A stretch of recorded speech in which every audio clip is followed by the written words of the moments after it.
3, 2, 1. Dalam kebingungan, saya bukan orang yang suka berdiam diri. Saya mencari informasi-informasi apa yang ingin saya kerjakan.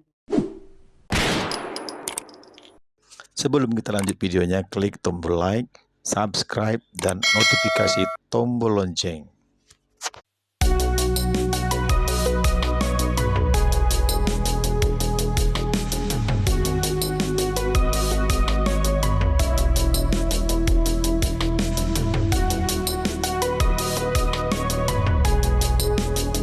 Halo, selamat pagi. Ketemu kembali bersama kami Batam Business TV dan batambisnis.com. Kali ini kita akan berbagi cerita yang dengan pengusaha kuliner yang sangat inspiratif dan bisa memotivasi kita para pengusaha UMKM yang masih baru-baru belajar. Untuk lebih lanjutnya, saya Tony Panjaitan akan berbincang-bincang dengan Ibu Yeni Hartati, seorang pengusaha kuliner Bolen Pisang. Langsung aja kita berkenalan dengan Ibu Yeni. Selamat pagi, Bu. Pagi, Pak. Ya. Boleh cerita sedikit, Bu, tentang diri Anda dan bisnis yang sekarang sedang Ibu lakukan? Selamat pagi, saya Yeni. Sebenarnya sebelumnya saya adalah seorang karyawan. Saya sebagai HRD di perusahaan Pulau Bulan, dan 26 tahun saya bekerja di perusahaan tersebut, dan akhirnya saya memutuskan untuk pensiun dini waktu itu. Yeah. Dan di saat waktu pensiun dini, otomatis ya, kita yang hari-hari ada kegiatan, setiap hari pergi kerja, tiba-tiba tidak ada kegiatan apa-apa, bingung waktu itu. Yeah. Tapi dalam kebingungan, saya bukan orang yang suka berdiam diri. Saya mencari informasi-informasi apa yang ingin saya kerjakan gitu. Dan bertemulah saya dengan teman-teman yang waktu itu namanya Akademi Melayu Dermawan, AMD. Dari AMD saya belajar. Waktu saya masuk AMD, teman-teman udah punya produk semuanya. Setiap hari Sabtu setiap hari Sabtu rutinitas kami untuk bertemu selama 3 bulan. Dan setiap Sabtu juga kita diprioritaskan untuk membawa produk, untuk memperkenalkan produk. Sementara saya tidak punya produk apa-apa. Saya belum tahu mau dijual apa. Saya hanya ingin belajar, ingin tahu tentang bisnis, karena memang saya bukan orang pebisnis ya, Pak ya. Yeah. Nah, selama ini saya pekerja. Dari situ, dari AMD itulah baru terbuka pikiran apa yang harus saya cari setelah ini gitu. Dari AMD juga saya diarahkan terus untuk mengikuti pelatihan-pelatihan, dan akhirnya saya ada beberapa pelatihan yang saya ikuti dari Dinas UMKM. Seperti itu ya, Bu ya. Iya. Saat memulai usaha ini, apa tantangan terbesar yang Ibu hadapi? Untuk saat ini, di saat saya mau mulai itu saya paling bingung untuk memasarkan. Di pemasaran ya, Bu Iya, ya? karena saya bingung mau siapa saya jual. Mau apa produk saya ini apa diterima orang gitu ya, Iya. Pak. Tapi seiring berjalan, ya apalagi ditambah dengan ilmu digital yang sangat luar biasa saat ini, lewat Facebook, lewat WA, dan lewat Instagram, orang akhirnya mengetahui, oh Bu Yeni sekarang jualan ternyata gitu. Dari situlah teman-teman yang mungkin masih ingat saya di Facebook langsung ngetek, Bu saya mau beli ini Bu, boleh gitu. Mulainya dari situ, Pak. Dan berawal marketingnya dari situ juga, dari mulut ke mulut. Ibu ini kan udah mulai pasaran nih, Bu ya, udah mulai pasarkan. Bagaimana cara Ibu menjaga kualitas produk Ibu ini pisang? Untuk saya memang kalau dikatakan Bolen ini kan memang kelasnya bukan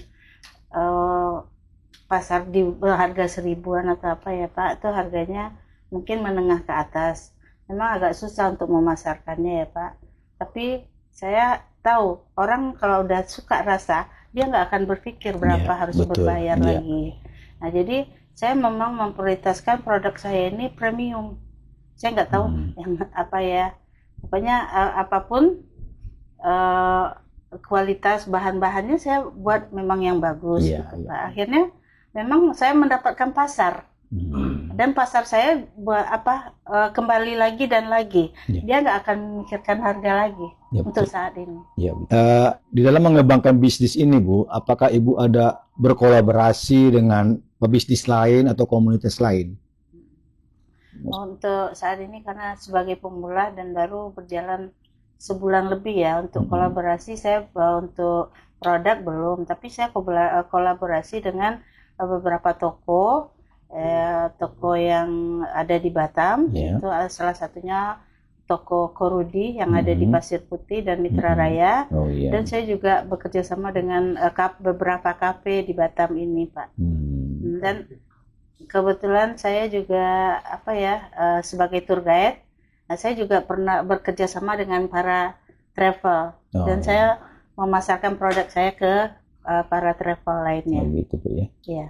Berarti kita sudah ada target gitulah, Ibu, Udah tinggal ada pengembangan pasarnya. aja. Iya, udah ada pasarnya. Menurut Ibu, di dalam mengembangkan usaha Ibu ini, apa mindset Ibu yang bisa memotivasi Ibu? Apa mindset yang positif lah gitu, Bu? Ya. Sebenarnya mindset itu ya, kita harus mengenal dulu diri kita itu siapa, apa maunya kita. Kalau kita mindsetnya hanya ingin main-main atau main coba-coba atau hanya sampingan, itu mungkin untuk mencapai target yang kita inginkan itu agak susah. Jadi kalau kita udah tahu siapa saya sebenarnya, apa tujuan saya, apa target saya, apa pasar saya, itu insya Allah dengan mudah kita akan mencapai di titik yang kita inginkan, Pak. Untuk saat ini ya mungkin saya sebagai pemula, walaupun saya baru mulai, tapi saya merasakan apa yang saya inginkan itu sampai ke titik-titik yang saya inginkan. Yang dituju karena gitu, saya ya. memahami apa yang saya inginkan, apa yang harus saya capai, apa yang harus saya dapatkan, bukan untuk sekedar coba hari ini jualan, besok enggak. Jadi saya udah mulai dengan sistem yang konsisten jualan setiap hari. Gitu, Bu ya. Kita kan berhubungan dengan Pulau Batam ya, Ibu, karena kita tinggal di sini.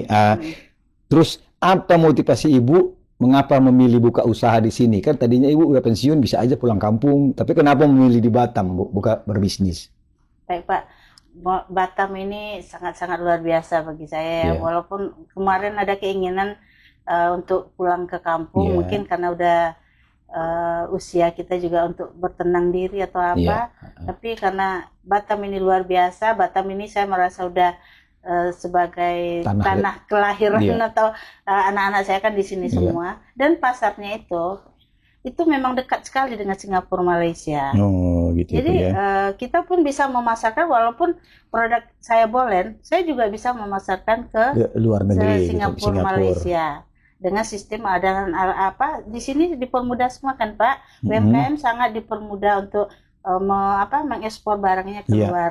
Kita juga difasilitasi oleh UMKM Kepri untuk memasarkan produk kita ke Singapura, Malaysia yang paling dekat ya.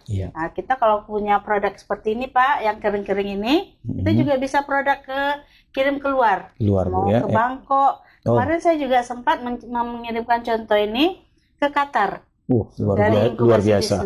Iya, dari Qatar. Tapi belum dapat feedbacknya. Tapi kami udah memberikan sampel. Nah itu luar biasa. Kita dipermudah semua di sini dengan pemerintahan kita saat ini. Kebetulan saya juga dapat binaan dari Provinsi Kepri ya, yang sangat mendukung para UMKM di Batam ini. Iya. Saat memulai bisnis ini, apa tantangan terberat yang Anda hadapin? Ya, oke, Pak. Untuk Bolen ini ya, yang namanya kita awalnya cuma baru belajar, terus tiba-tiba ada yang order. Kebetulan saya punya open listrik yang mungkin cukup untuk cuma 15 pieces Bolen. Waktu itu kawan itu pesan 20 pieces. Sampai 2 kali saya ngopen waktu itu ya. Dan 2 hari kemudian dia pesan lagi. Dia pesan 2 lagi. Disitulah saya posting WA, posting itu untuk maksud saya untuk mencerita ke orang kalau saya udah berani berjualan. Besoknya saya dapat 60 pieces. Bisa 60 pieces, oke, masih aman dengan open ini, walaupun berkali-kali sampai open Bolen ini 1 kali ngopen aja 1 jam, Pak. 1 jam ya, Bu? Nah, Ya? jadi Waduh. bayangkan dengan open yang kecil Kecil. itu untuk 60 pieces berarti saya Harus 4 kali harus kalau nggak lembur salah. sampai malam gitu. 4 jam gitu. Nah, Iya. dan tiba-tiba saya dapat orderan dari tamu travel Ya. itu 400 pieces. Ya. Waktu awalnya saya berat untuk menerima, gimana nih? Saya udah tahu kendalanya di open kan Pak, sama di tenaga yang belum ahli. Baru seminggu saya jualan waktu itu. Tapi saya orangnya pantang menyerah sebelum mencoba kan. Udah saya okekan. Saya oke, saya buat pakai open ini dan waktu udah mepet karena jam 6 harus diantar. Jam 6 apa jam setengah 7 harus diantar ke hotel. Sesuai pesanan. Oke, akhirnya saya telepon teman, boleh nggak saya pinjam opennya sebentar? Karena ini waktu udah mepet. Teman lagi di luar, nggak bisa dia pinjamin. Akhirnya tetangga saya pinjam, tetangga depan saya pinjam Mak Daniel ya. Saya pinjam opennya, yang ada open tangkring Bu, nggak apa-apa. Dan alhamdulillah terselesaikan dengan cepat. Disitulah saya berpikir, kalau tiba-tiba saya punya orderan banyak lagi, gimana ini solusinya? Sampai saya nggak berani posting dulu, takutnya nanti ada orderan lagi kan Pak. Dan tiba-tiba memang rezeki saya mungkin di Bolen ini ya Pak ya. Ada teman yang menjual open 3 deck. Langsung dihubungi kakak saya dan langsung dicek malam itu juga. Dan memang rezekinya di situ langsung ketemu. Alhamdulillah sekarang dengan open yang ada, saya berani menerima orderan mungkin 500 pieces atau 1000 pun saya udah berani untuk saat ini. Gitu ya Bu ya. Mungkin itulah awal-awal yang nggak akan terlupakan lah ya. Kegagalan itu ya Bu ya, pengalaman masa susah ya Bu ya dalam memulai bisnis. Ini kan udah berjalan ini Bu ya. Strategi apa yang paling efektif dalam mengembangkan bisnis ini yang Ibu lakukan? Kalau karena dunia kita ini dunia digital saat ini ya, dan marketing kan barang itu bukan kita nawarin ke teman, oh saya jualan Bolen, mau coba, mau apa, bukan itu lagi dunianya saat ini. Kita harus ngikutin saat ini perkembangan zaman lah. Orang kenapa Gen Z itu sekarang penjual sangat bagus tuh Gen Z, karena dia lewat digital semua. Dia buatkan video, dibuatkan ini, itu dari Gen Z. Jadi kita harus ngikutin zaman Pak. Jadi saya juga belajar kemarin ya digital marketing, buat web juga diajarkan dari inkubasi bisnis. Ibu punya web juga ya Bu? Ya udah diajarin semua. Dari situ saya mulai memasarkan produk-produk ini awalnya lewat cerita-cerita aja. Iya, dari mulut ke mulut gitu ya Bu ya? Enggak, dari cerita ini Pak, cerita di Facebook. Saya kemarin ikut pelatihan ini. Iya, gitu ya Bu ya. Dari situlah kawan-kawan, oh Bu Yeni sekarang jualan ya.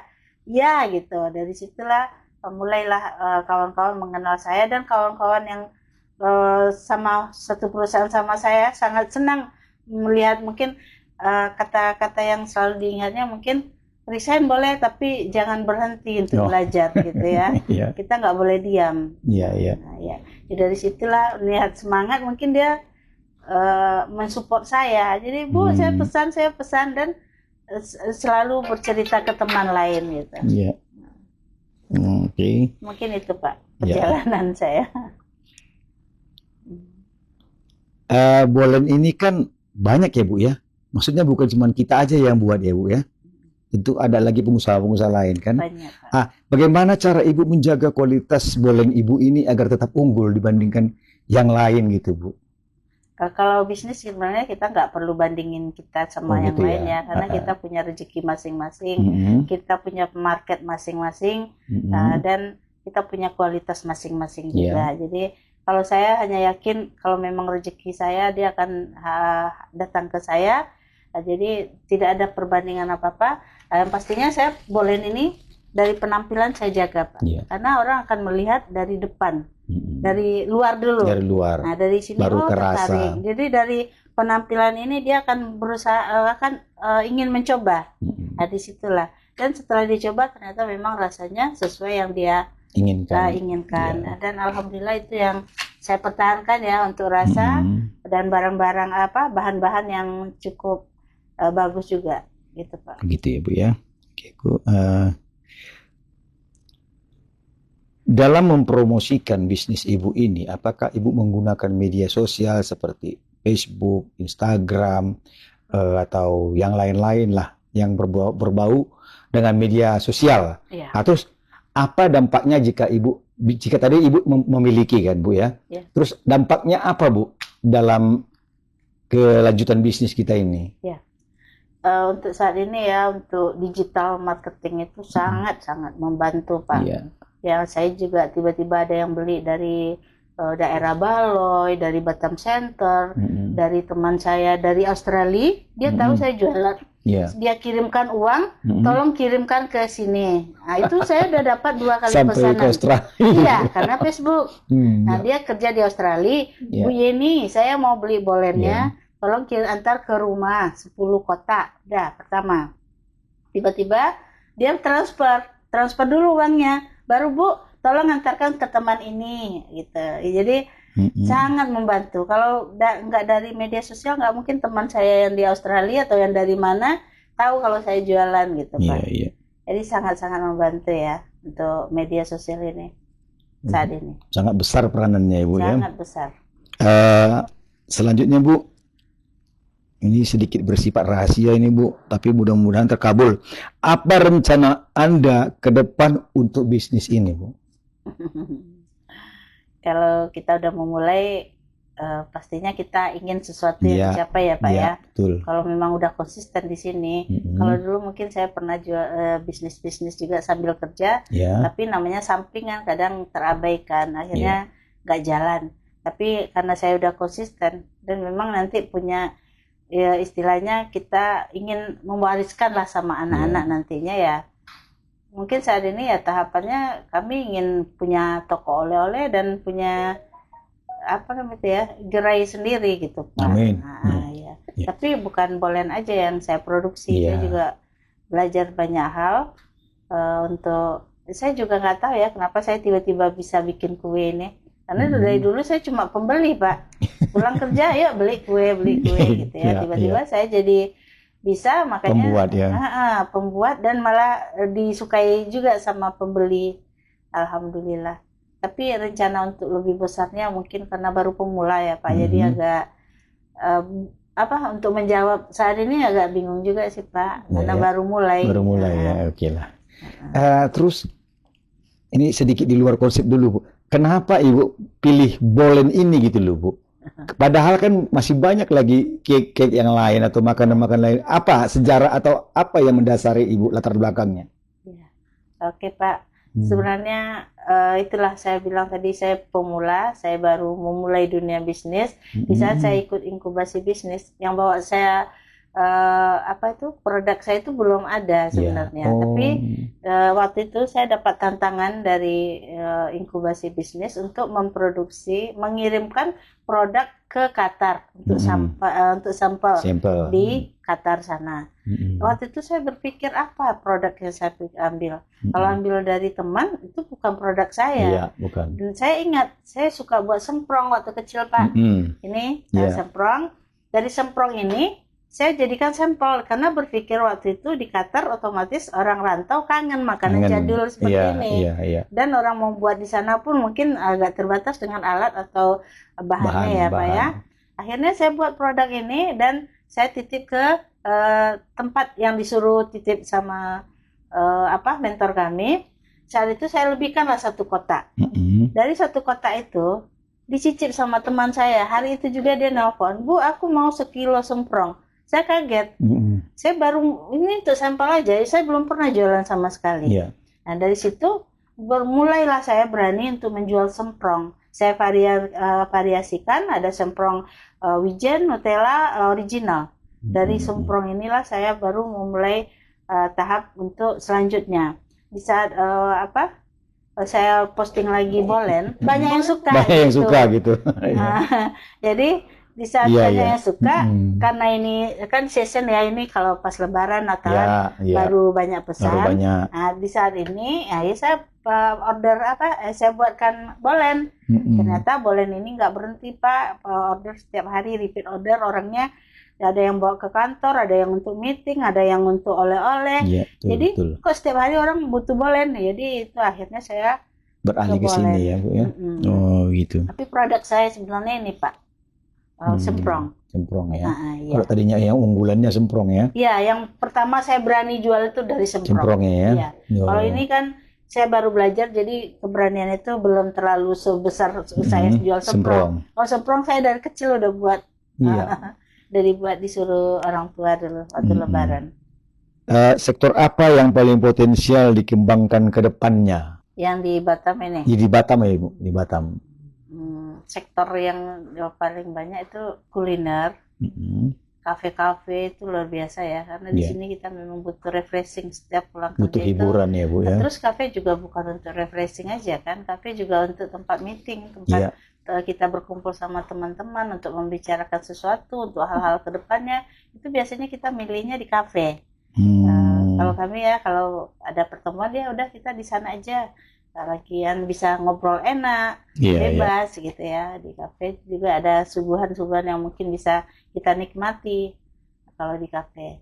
Jadi bagi saya sektor di Batam ini sangat-sangat banyak Pak, karena di sini banyak pekerja dan banyak uang berputar, dan juga menurut saya di sini juga untuk saat ini gajinya juga cukup besar ya. Iya. Dibanding daerah-daerah lain ya cukup bagus. Begini Bu ya, Ibu kan sudah rasain bagaimana bisnis bolen gini kan. Sedikit yang mau kami tanyakan, menurut Ibu mindset apa yang harus dimiliki oleh seorang bisnis pemula gitu Bu? Kadang-kadang maksudnya begini Bu, kadang-kadang kan bisnis ini coba dikit langsung jerah gitu. Jadi apalah mindset yang baik bagi mereka itu supaya tetap semangat, berkesinambungan dia punya bisnis dan tidak langsung menyerah gitu Bu? Ya, baik Pak, mungkin saya masih di fase itu sebenarnya ya Pak, karena saya pemula. Tapi saya karena berbisnis sama orang Chinese, di saat situlah kata-kata yang sering saya dengar, udah semangat aja dulu Bu, lagi sepi kita nikmati, kalau lagi bagus ya kita bersyukur, ya jangan Ibu mudah menyerah gitu ya. Karena kalau nggak seperti itu Bu, saya nggak bisa duduk di sini saat ini. Itulah kata-kata itu motivasi dari teman-teman bisnis dari Bu ya, komunitas tadi. Jadi enggak, itu dari seorang punya pengusaha yang itu. Mungkin saya karena pemula, saya masih di posisi yang Bapak tanyakan, tapi saat ini saya udah merasakan apa yang disampaikan itu. Mungkin untuk saat sepi saat ini, karena saya baru, mungkin orang masih penasaran dengan produk saya, belum sampai di titik masih sepi ya, masih orang ingin tahu, ingin rasa coba produk saya, tapi saya dapat clue-nya. Kalau saat sepi nanti, oh begini, tahapannya begini. Yang pastinya kita harus konsisten dalam jualan ini. Ada nggak ada orang kita tetap produksi, kita tetap promosikan, marketing harus jalan. Karena di saat ini ya, kalau saya pahami, orang melihat kita jualan atau enggaknya itu lewat media sosial. Media sosial ya. Di saat kita nggak posting lagi, oh mereka nggak jualan lagi. Jadi memang harus rajin di media sosial, harus memposting setidaknya ya 1 kali sehari harus ada di WA atau story WA atau di Instagram atau di Facebook. Bagaimana pendengar bisa mengikuti atau menghubungi Anda mungkin lewat media sosial, website ataupun toko online? Maksudnya ada Ibu punya nggak? Kalau Ibu punya boleh dijabarkan gitu Bu. Oke. Saya udah punya brand sendiri, produk saya namanya Kalia. Cake and Cookies. Itu kita ada di 0822 9294 6895. Untuk Instagram ada Kalia Snack, dan untuk Facebook Kalia Snack. Bagaimana Ibu bisa merangkum perjalanan bisnis Ibu tadi dalam 1 kalimat? Kadang kita diberi waktu untuk jeda, itu bukan berarti kita gagal, tapi untuk kita berusaha atau belajar untuk meloncat lebih jauh. Jadi resign boleh, untuk bertumbuh jangan berhenti. Wah, luar biasa sekali. Terima kasih banyak Ibu Yeni Hartati atas waktunya dan semua insight yang diberikan hari ini. Semoga tips dan kisah Anda menginspirasi banyak pengusaha-pengusaha muda untuk lebih bergiat dan berkembang ke depannya. Untuk rekan-rekan pemirsa, jangan lupa follow terus podcast kami Batam Business TV untuk cerita-cerita selanjutnya tentang seputar pengusaha muda di Batam yang berinteraksi dan langsung memasarkan ataupun langsung memproduksi atau mempromosikan dagangannya. Saya Tony Panjaitan pamit undur diri. Sampai jumpa di cerita-cerita kami berikutnya dengan pengusaha-pengusaha muda yang aktif dan kreatif. Terima kasih.